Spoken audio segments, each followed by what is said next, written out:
할렐루야. 사랑하는 성도 여러분, 3월 19일 토요일 아까의 시간이 돌아왔습니다. 오늘 말씀은 레위기 12장의 전체 말씀입니다. 레위기에서는 그 거룩을 위한 것을 하나님께서 이제 두 가지로 만들어 가시죠. 첫 번째는 제사를 통해서 죄사함을 받는 제사법과, 그리고 정결 의식과 같은 그 의식법을 통하여서 하나님이 그의 백성들을 진리 안에서 혹은 이 법 안에서 자유케 하시고, 그것이 1차적인 목표인과 동시에 백성들로 하여금 좀 더 삶의 현장에서 정결함을 유지하도록, 그리함으로 백성들을 보호하고 배려하는 차원이 있음을 나타냅니다. 오늘의 상황은 여인이 출산을 했을 때 상황을 이제 이야기합니다. 우리가 오늘 이 부분을 해석할 때도 항상 구약적인 상황과 그들의 문화와 접목하여 해석을 해야 정확한 그 해석이 가능할 것입니다. 자, 먼저 우리 1절에서 3절까지 읽어드리고 오늘 이 여인의 출산에 대한 정결법에 대해서 말씀을 드리도록 하겠습니다. 1절입니다.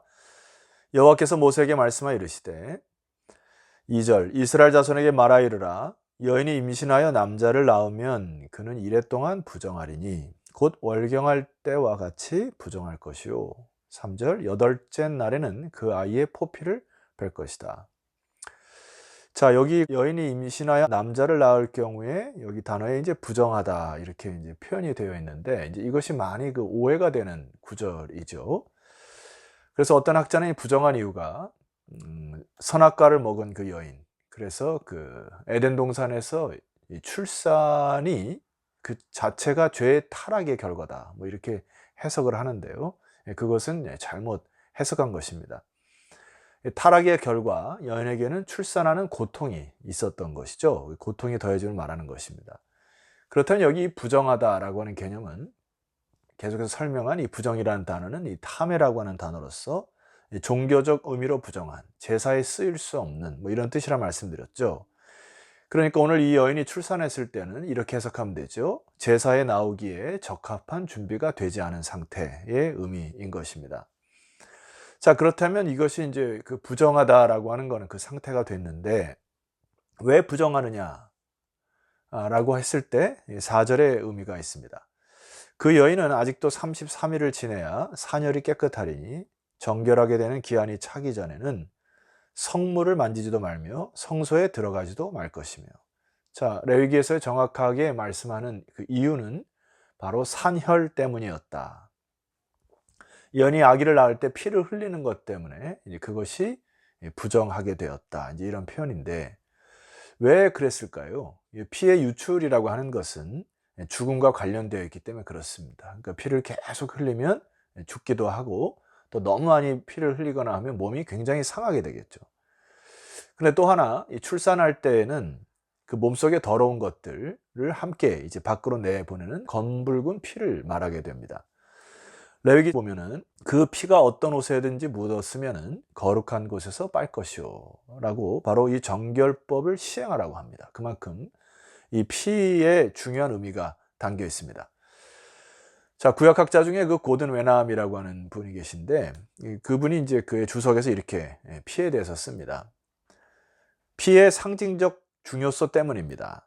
피는 죄의에서 가장 효과적인 청결제인 동시에 잘못된 장소에 있는 경우 가장 심각한 오염을 유발하는 물질이 된다라고 이렇게 해석이 됩니다. 피를 흘린다고 하는 것은 생명을 위태하게 할 뿐만 아니라 신체를 온전하지 못하게 하죠. 특별히 고대 세계에서는 출산할 때에 이 의학적인 지식이나 그 의료용품이 잘 준비되어지 않았기 때문에 여인들이 출산을 할 때 지혈을 한다든지 혹은 그 몸을 보호하는 깨끗함을 유지한다든지 이런 것들이 능력이 잘 안 되었죠. 그렇기 때문에 이것을 방치하다가 위험해지는 경우가 많았은 것입니다. 자, 그래서 피라고 해서 여러분이 생각하는 그 단순한 뭐 깨끗함 이런 차원이 아니라 피와 함께 병균이 있는 것들은 다른 것들로 오염시키기 때문에 이제 이 여성이 산혈을 통하여서 이 부정한 시간을 이렇게 정화되는 시간을 허락하셨던 것이죠. 자, 그래서 남자아이를 낳았을 때는 33일 동안 산후 몸조리를 할 수 있는 시간을 허락하십니다. 이제 이렇게 함으로 산후가 몸조리를 할 수 있는 법적인 장치가 된 것이고, 외부와 차단을 통해서 감염이나 질병을 피하게 하려고 하는 하나님의 보호 장치였습니다. 자, 여기까지 아마 잘 이해가 됐을 생각하고, 근데 이제 논란이 되는 구절이 있죠. 5절 말씀을 읽어드리겠습니다. 여자를 낳으면 두 이레 동안 부정하리니 월경할 때와 같을 것이며 산열이 깨끗하게 되면 66일을 지내야 하리라. 자, 얼핏 보게 되면 이 상황은 그 남아 선호 사상이 있는 듯이 보이죠. 왜냐하면 그 부정한 것이 따블이 되었기 때문에.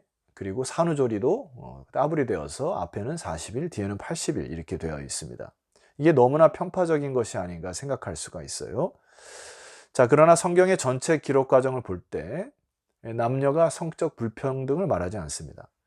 오직 성경을 중심으로 하는 선교사들이나 복음이 들어갔을 경우에 그 안에 성적 평등과 인권들이 회복되는 것을 여러분 많이 경험하실 것입니다. 성경 전체 내용에 있어서는 하나님께서는 남자와 여자를 동등하게 권리와 또 그들의 인권을 존중하신다. 여러분 아멘이시죠?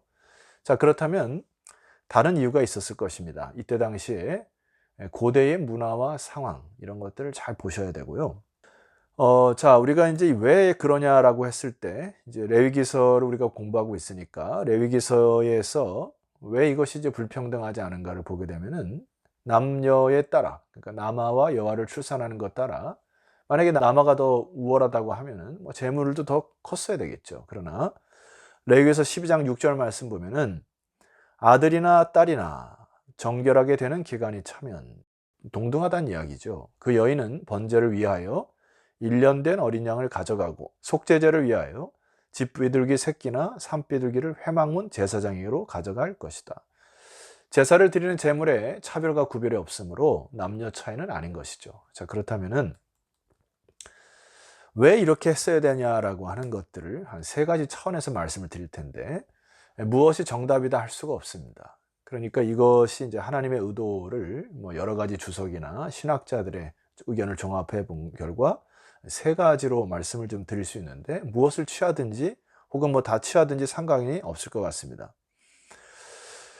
자, 1번을 보게 되면은 첫 번째 수전 피코트라고 하는 이 학자는 남아 출산으로 인한 부정기간은 하나님의 은혜와 공동체의 결함의 상징인 할례로 인하여 시행하지 않은 여인보다 단축되었다고 그렇게 합니다. 그러니까 남아가 출산을 하게 되면은 8일 만에 할례를 받았으므로 그 7일 만에 제사를 드림으로 정결법을 시행하고 그 다음에 8일에 할례를 해야 됐기 때문에 기간을 7일로 잡았다. 이렇게 주장을 하죠. 두 번째는 이 마고넷이라는 이제 신학자의 의견이 있는데 그 책의 내용을 좀 제가 읽어드리겠습니다. 딸의 탄생은 출산 능력이 있는 또 다른 여자의 창조를 의미합니다. 따라서 당연히 더 큰 의미를 지닌 사건으로 취급했을 것입니다. 태어난 딸은 때가 되면 월경 주기를 경험할 것입니다. 따라서 딸의 탄생은 그 기간만큼 더 보호가 필요했기 때문입니다. 그러니까 앞에서 읽어드린 대로 월경할 때도 여인에게 있어서는 이제 피가 이렇게 흐르게 되지 않습니까? 그러니까 그것을 이제 그 성경에 이제 부정한 기간으로 삼기 때문에 여인을 낳았을 경우에 이것을 이제 2배로 이렇게 늘렸다 이야기죠.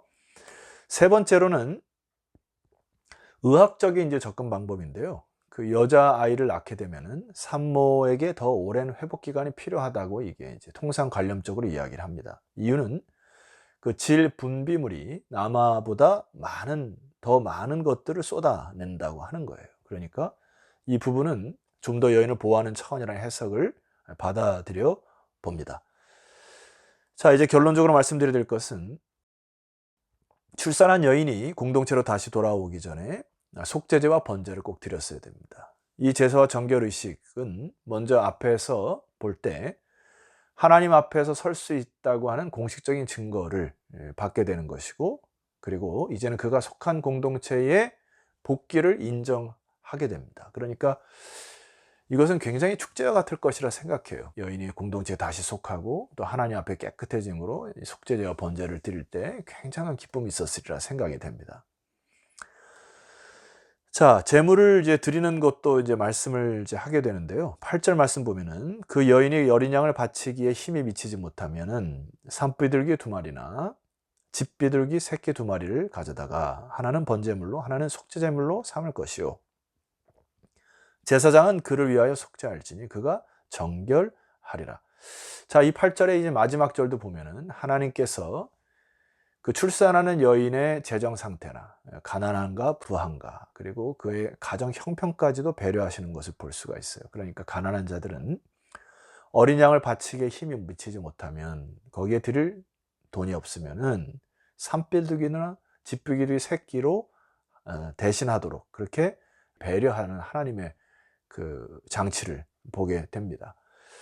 그러니까 이렇게 이제 배려하신 하나님께서 남녀와 이 성적 차별이나 구별을 통해서 기간을 더 늘렸다고 보는 것은 이제 부당한 것이라 이렇게 보시면 되겠습니다. 예수님이 탄생하셨을 때 누가는 이 정결 예식을 잘 기록하고 있습니다. 누가복음 22장으로 가보시죠. 모세법대로 정결 예식의 날이 참에 아기를 데리고 예루살렘에 올라가니 23절 이는 주의 율법에 쓴 바 첫 해에 처음 난 남자마다 주의 거룩한 자라 하리라 한 대로 아기를 죽게 드리고 24절 또 주의 율법에 말씀하신 대로 산비둘기 한 쌍이나 혹은 어린 집비둘기 둘로 제사하려 함이더라. 이것을 통해서 우리가 두 가지의 참 의미가 있을 수 있습니다. 예수님이 태어난 가정은 아주 가난한 집이었음을 알 수 있겠죠. 바로 이 레위기 규정을 통해서. 그럼에도 불구하고 유대인의 이 정결 예식을 주님께서 이 땅에 오셔서 그것을 순종하시고 부모가 이렇게 적당하게 따라갔던 것을 볼 수가 있습니다. 그런데 여기 23절 이제 하반절에 보니까 첫 해 처음 난 남자마다 주의 거룩한 자라 하리라 한 대로 아기를 죽게 드리고 이렇게 기록되어 있어요. 그러니까 이 정결 예식을 통해서는 아기를 주 앞에 드리는 이 마음으로 부모들이 나아갔다는 것이죠. 그러니까 이 아이를 주께 올려드림으로 주의 영광을 위하여 사용하여 주시옵소서 이런 의식이라는 것이죠. 아마 모든 제사와 정결의 예식의 가장 중심은 하나님 앞에 나의 인생을 드리고 그리고 이 땅에서 거룩한 자녀로 살아가는 그 일상생활의 영성을 회복하여 나의 인생이나 나의 시간이나 혹은 나의 물질이나 이런 것들을 아버지 앞에 올려드리는 이것이 이 제사와 정결 예식을 통해서 회복되어야 할 것입니다. 오늘 이 법을 묵상하셨습니다. 이번 한 주도 잘 마감하시고요. 하나님 앞에서 여러분 거룩한 주의 백성으로 나아가시기를 주의 이름으로 축원합니다. 기도 드리시겠습니다.